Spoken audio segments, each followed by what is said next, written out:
we've got our resistance curve, we're gonna flip over to the propulsion mode.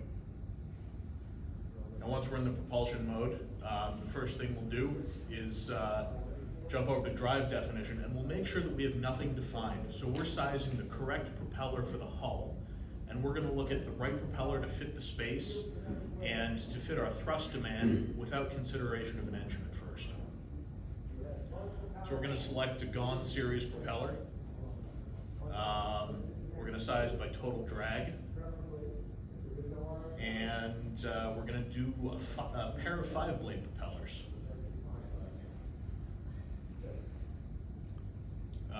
We've set our hub immersion. We're gonna turn on our oblique angle correction, which is gonna correct for our not only our trim angle, but the shaft angle as well, because our flow is not linear into the propeller disc. We're also going to turn off the cavitation breakdown, set our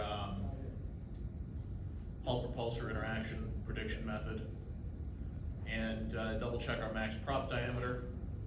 We've got 25 inches here, and we'll make sure we're running a free run analysis. Now when we go and hit run, this sizing window pops up, and now we can see that we're sizing for the design speed and the reference thrust at the correct design point. And when we hit size, we get our expanded area ratio, our diameter, and our mean pitch. Now we can continue through the calculation, and we've got wake fraction, thrust induction, but we've also got RPM and power for every speed. We've got open water efficiencies. We've got thrust from the propeller RPMs. So now we can get a basic idea of what we might need in terms of a reduction gear and an engine.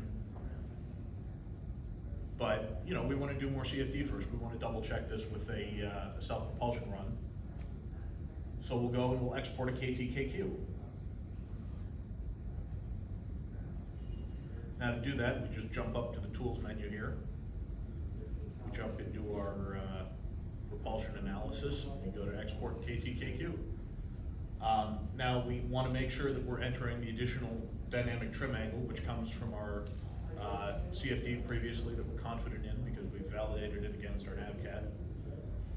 Now we go, and it's like saving any other CSV file.